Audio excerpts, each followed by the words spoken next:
처음부터 돈을 모으는 힘이 없었던 분들이라면 아마 주변에도 소비를 많이 하시는 분들이 있을 가능성이 높습니다. 끼리끼리 모인다고 하잖아요. 그분들에게 이런 나 짠테크 할 거야, 뭐 1억 모을 거야, 월 1,000만 원 모아볼 거야, 이런 목표를 이야기를 하는 순간 굉장히 분위기가 싸해집니다.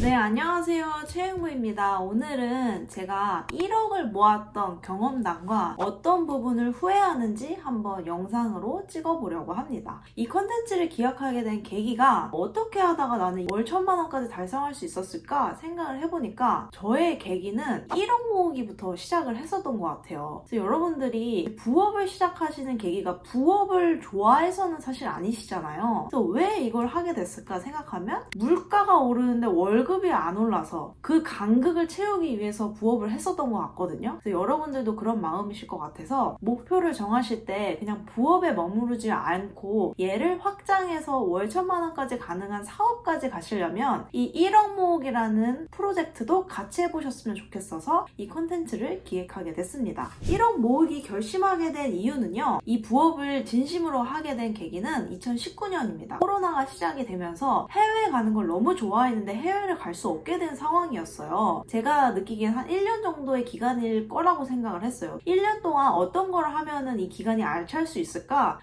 그러면 세계여행 가기 위해서 돈을 바짝 모아보자가 저의 시작이었어요. 그래서 퇴사를 하기 위한, 세계여행을 가기 위한 짠테크가 시작이 됩니다. 그 당시 5,000만 원이 목표였고요. 그러면은 한 1년 동안은 여행할 수 있지 않을까 생각했던 금액이에요. 그러면서 그 기간이 한 4년째 됐을 때 저는 1억 모으기를 거의 가까워졌는데 그 4년째에서는 1억 못 모았고요. 그 19년부터 2024년 통틀어서 지금 현재 1억 이상을 당연히 달성은 했죠. 근데 그 당시에는 5,000만 원을 먼저 모았었어요. 그 5,000만 원은 지금 어디가 있냐? 평택 청약에 들어가 있습니다. 그 아파트는 지금 지어지고 있고요. 이렇게 짠테크 하시는 분들 특징, 부동산 투자를 무조건 하시거든요. 그래서 급한 마음에 했던 청약이 아파트가 지어지고 있습니다. 잘한 투자라고 생각을 하냐 했을 때는 조금 고민이 되는 것 같아요. 서울에 한 채를 할 걸이라는 좀 고민이 있지만 한 채 더 사면 되니까요. 그래서 올해 내년에 한 채 더 매수를 할 생각이 있습니다. 지금 제 통장 한번 내어 바로 보여드릴게요. 청약에 묶여있는 그 금액이 계약금 플러스 베란다 확장비 등등 해서 5,000만 원 정도가 묶여있거든요. 그리고 현금으로 7,000에서 8,000만 원 정도 있으니까 1억을 훌쩍 넘겼으니까 1억 모으기가 증빙이 될 것 같아요. 그렇게 모아보면서 현실적인 방법이 뭐가 있었냐 하면은 제가 처음부터 돈을 잘 모으는 스타일은 전혀 아니었어요.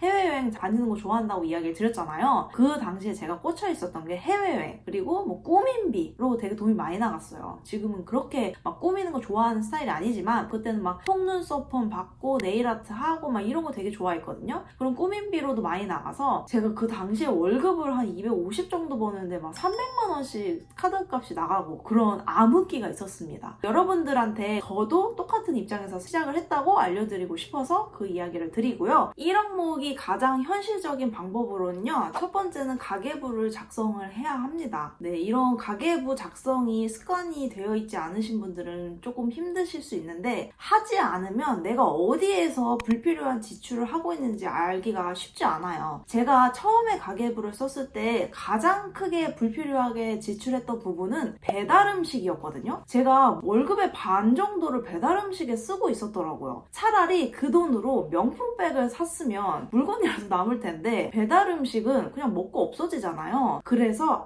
여기서부터 시작을 해야겠구나 해서 배달 음식 끊기부터 했습니다. 그리고 두 번째로 저한테 되게 좋았던 부분은 처음부터 나는 짠테크 할 거야 하고 사실 시도할 때 되게 쉽지 않아요. 이유가 해본 적 없는 일이기 때문이거든요. 그러면 누군가에게 조언을 얻고 관련된 걸 공부해야 돼요. 그래서 제가 했던 방법은 책을 좀 많이 읽었습니다. 그 당시에 한 100권 정도 되는 자기계발서, 특히 돈에 관한 책을 많이 읽었어요. 관련돼서 추천드릴 도서는 EBS의 자본주의라는 책이 있거든요. 그 책을 한번 읽어보시면 좋을 것 같아요. 이 세상이 어떻게 굴러가고 어떻게 우리가 돈을 벌고 어떤 세상에 살고 있나를 저는 처음으로 알게 된 것 같아요. 우리 교과과정에 없는 내용들이니까. 그래서 책을 많이 읽게 됐습니다. 이 책을 읽는 게 중요한 부분 중에 하나가 우리가 처음부터 돈을 모으는 힘이 없었던 분들이라면 아마 주변에도 대부분 소비를 많이 하시는 분들이 있을 가능성이 높습니다. 끼리끼리 모인다고 하잖아요. 당시 당시에 저도 항상 여행 다니고 뭐 꾸미고 이런 거를 좋아하는 그룹에 속해 있었어요. 그분들에게 이런 나 짠테크 할 거야, 뭐 1억 모을 거야, 월 1,000만 원 모아볼 거야, 이런 목표를 이야기를 하는 순간 굉장히 분위기가 싸해집니다.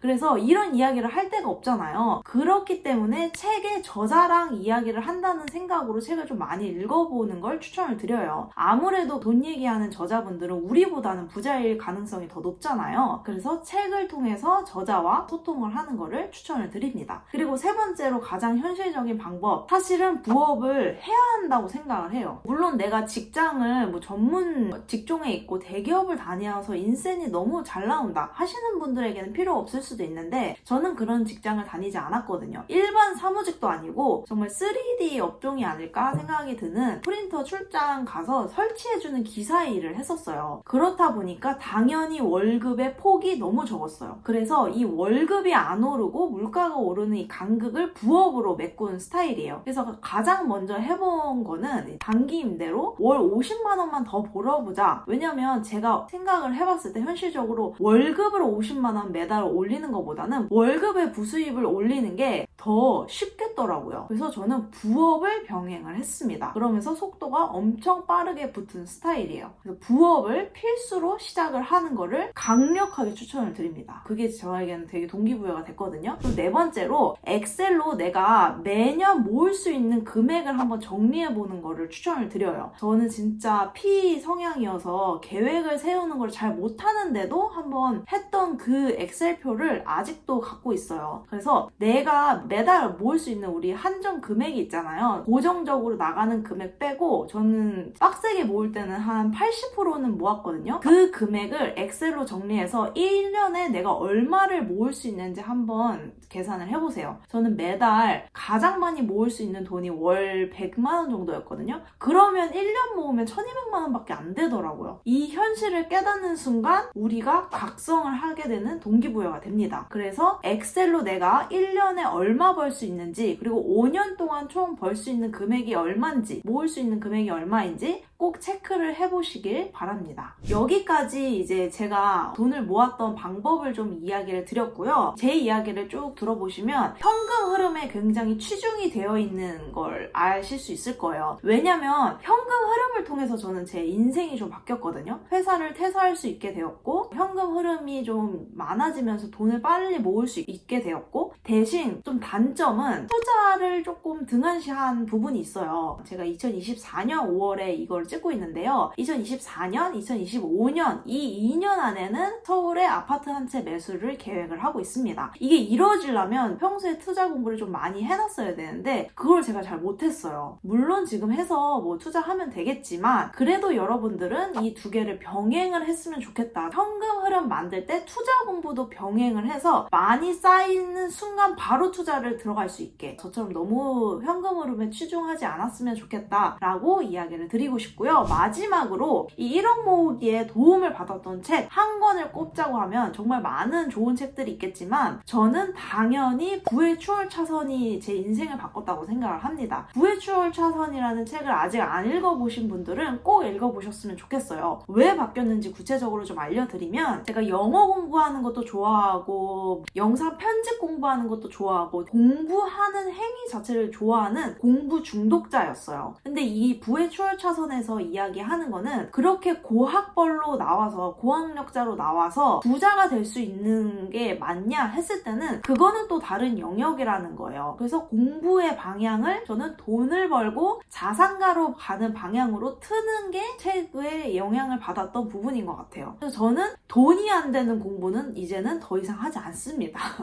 근데 단점은 또 취미가 없어지고 또 돈 관련된 책만 읽게 되는 게 또 단점인데, 그래도 불필요한 공부를 안 하게 되었다. 우리는 이제 24시간이라는 시간이 한정되어 있고 할 수 있는 에너지가 한정되어 있잖아요. 내가 하는 공부가 지금 바로 돈을 벌어다 줄 수 있는 기술인지를 한번 체크해 보시는 거를 추천을 드려요. 저는 그걸 체크를 해보면서부터 좀 방향이 많이 달라지고 1억을 모으게 될 수 있는 계기가 되었던 것 같습니다. 네, 오늘은 여기까지 1억을 모을 수 있었던 경험담을 이야기를 드렸습니다. 물론 저는 좀 성격이 급한 편이어서 중간에 5천만 원 그냥 청약에 넣어버리고 이런 부분도 있었지만 결국에는 1억이 달성을 했던 것 같아요. 지금 이제 1억 모으기를 시작하시는 분들, 그리고 부업을 내가 왜 해야 하지? 동기부여가 조금 떨어지셨던 분들은 이 영상에서 도움을 받으셨으면 좋겠습니다. 오늘의 컨텐츠가 또 좋으셨다면 구독과 좋아요 눌러주시고, 또 궁금한 점은 댓글로 또 남겨주시면 제가 한번 관련 컨텐츠를 만들어 보도록 하겠습니다. 감사합니다.